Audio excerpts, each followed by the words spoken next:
Monsieur le Président de la République, Monsieur le Premier ministre, Madame la Présidente de l'Assemblée nationale, Mesdames et Messieurs les ministres et membres du gouvernement, Madame la maire de Paris, Mesdames et Messieurs les parlementaires, Mesdames et Messieurs les présidents d'institutions et d'associations juives, chers amis, bonjour à vous.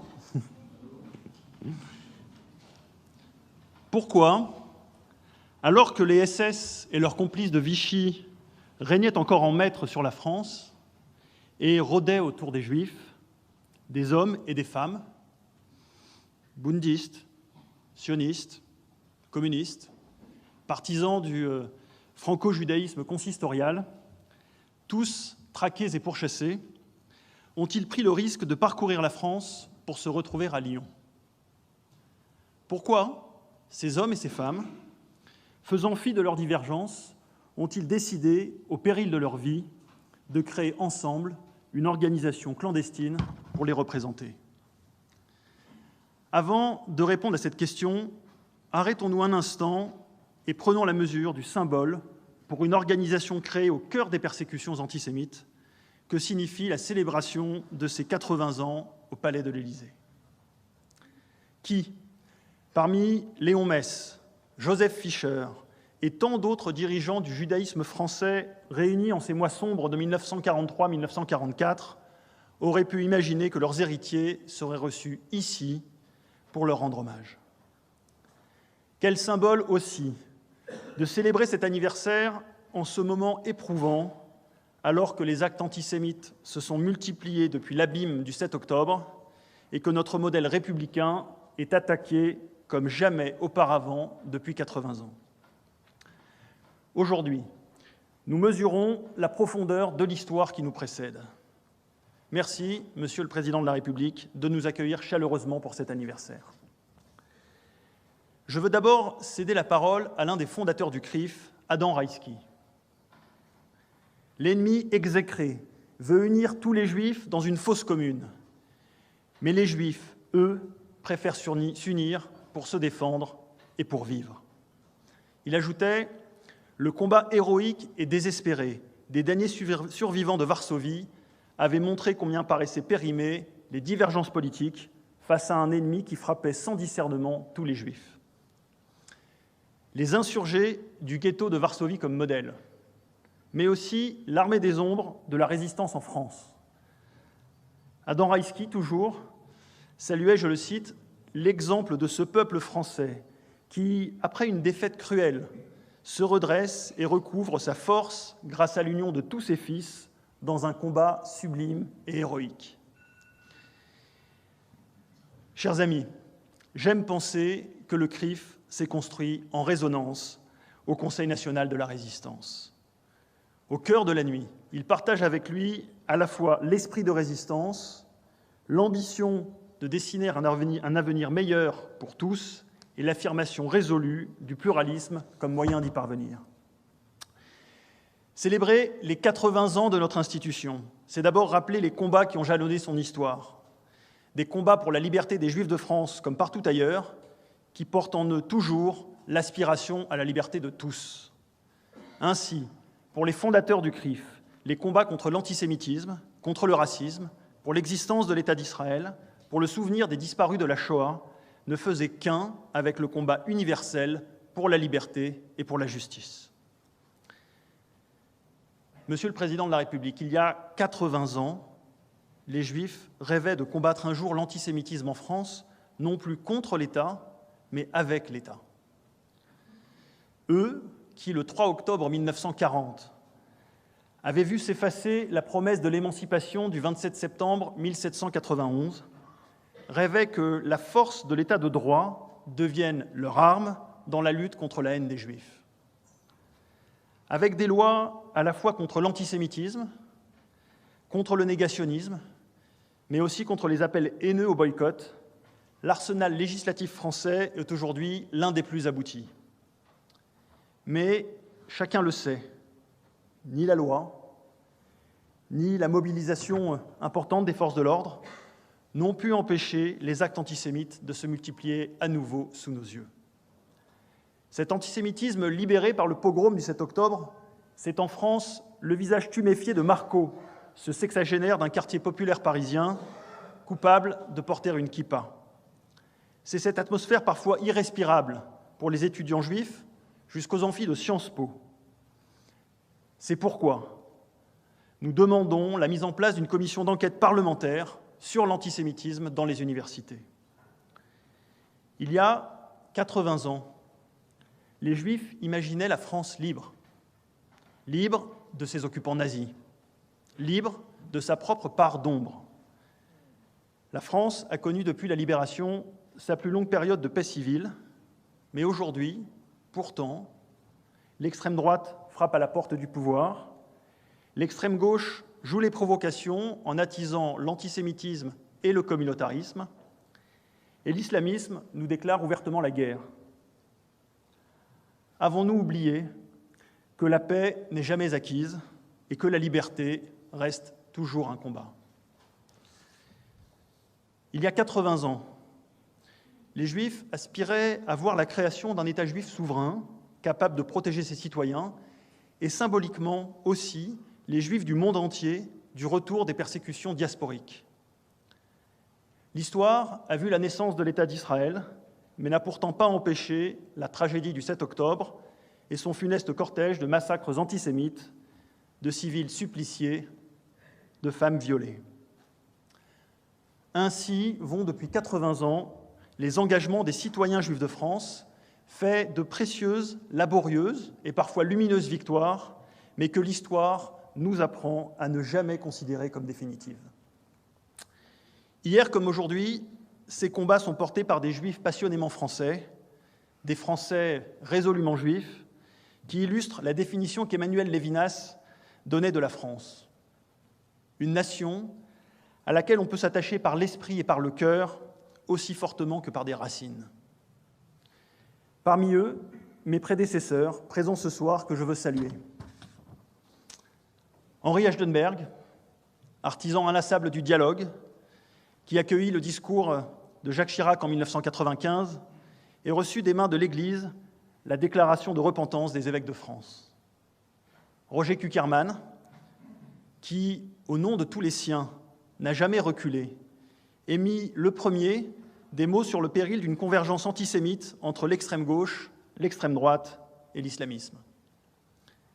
Richard Prasquier, médecin de nos âmes meurtries, qui eut pour mission de faire entendre le cri des enfants juifs assassinés à Toulouse, à une société française encore insouciante, bien avant Samuel Paty et Dominique Bernard, dont je veux associer le souvenir au combat du CRIF.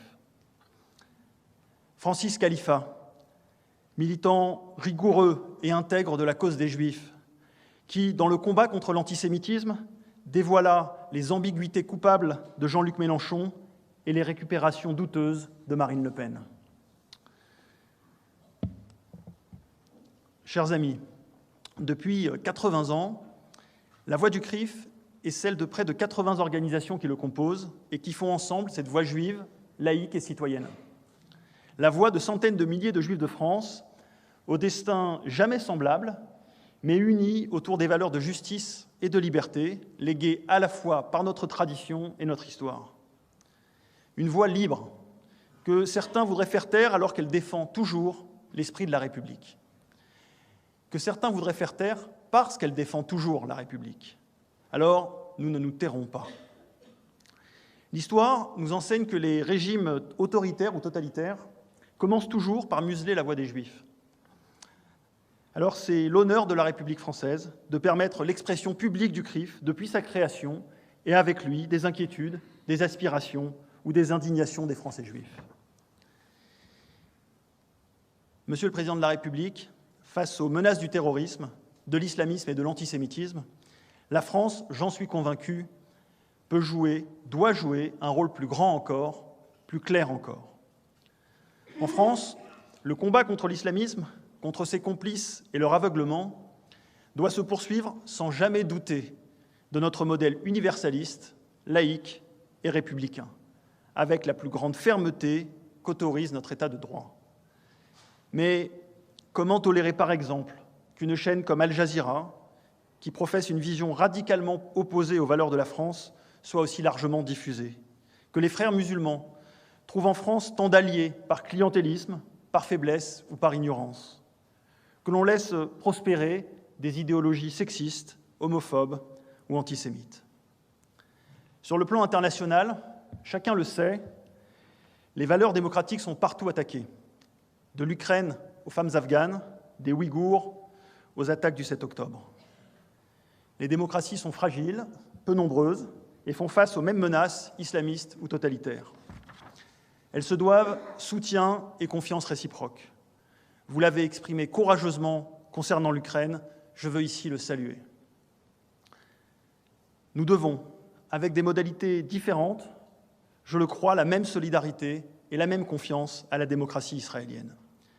Face au terrorisme, il y a entre la France et Israël une solidarité des éprouvés. Et rien ne ressemble plus au Bataclan que l'attaque contre le festival Nova. Mais je m'inquiète quand je vois poindre parfois dans certains votes de notre pays, dans les instances internationales, parfois à l'ONU, la tentation non pas de critiquer, mais de juger Israël plus sévèrement que l'on juge d'autres démocraties. Ces déséquilibres sont, on le sait, exploités en France par les partisans de la haine qui, tôt ou tard, s'en prennent aux Juifs.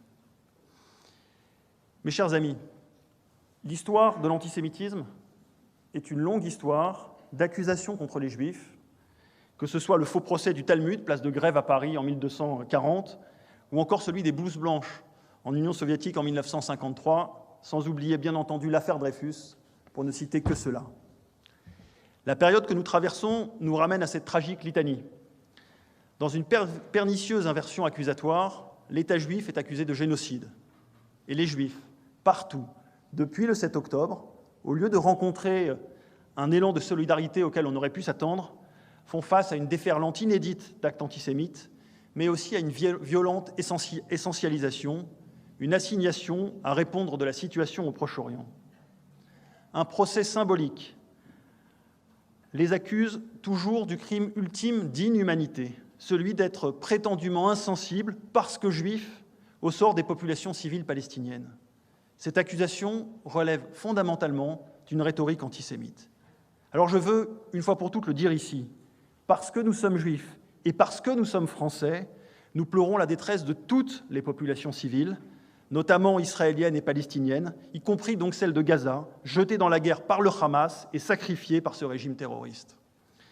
Mais dire cela ne nous empêchera jamais de dire que la cause d'Israël dans cette guerre qu'il n'a pas choisie est une cause juste, comme l'était celle de notre pays en 2015 à Raqqa ou Mossoul. Il n'y a pas à choisir entre le sens de l'humanisme et celui de la justice. Chers amis, à l'heure où nous nous parlons, nous sommes encore sans nouvelles de 3 Français, Ofer Calderon, Orion Hernandez Radou et Ohad Yahalomi, enlevés le 7 octobre et détenus avec plus de 130 otages par le Hamas. Nous attendons, nous exigeons leur libération. Monsieur le Président, je veux publiquement ici vous remercier pour votre engagement personnel pour la libération des otages, mais également pour le vibrant hommage national rendu aux victimes françaises de cette attaque terroriste, la plus meurtrière depuis celle de Nice en 2016. Je veux également saluer votre engagement contre l'antisémitisme, saluer l'action de votre gouvernement, de Gabriel Attal, des ministères avec lesquels nous travaillons quotidiennement, que ce soit le ministère de l'Intérieur ou le ministère de la lutte contre les discriminations. Chers amis, vous comprenez que cet anniversaire du CRIF est assombri par l'onde de choc mondiale d'un antisémitisme galvanisé par l'antisionisme, l'islamisme et le complotisme. À l'occasion des 25 ans du CRIF, l'historien Léon Poliakov décrivait le CRIF comme l'instrument d'un combat que livre la patiente voix de la raison aux séquelles d'un passé délirant. Il est aujourd'hui de notre responsabilité à tous de cultiver l'esprit de résistance dont nous sommes héritiers.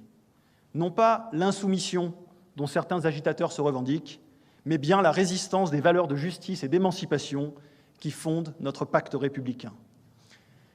Il existait, de Rachid III jusqu'à Zadok Khan, une manière française d'être juif.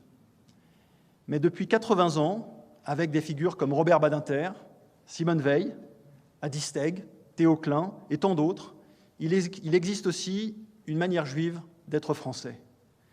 La promesse du CRIF, c'est de poursuivre ce sillon. Je ferai tout, nous ferons tout pour que le CRIF, fidèle aux valeurs et aux aspirations qui l'ont vu naître, poursuive son combat contre l'obscurantisme, pour la République et pour la France. Je vous remercie.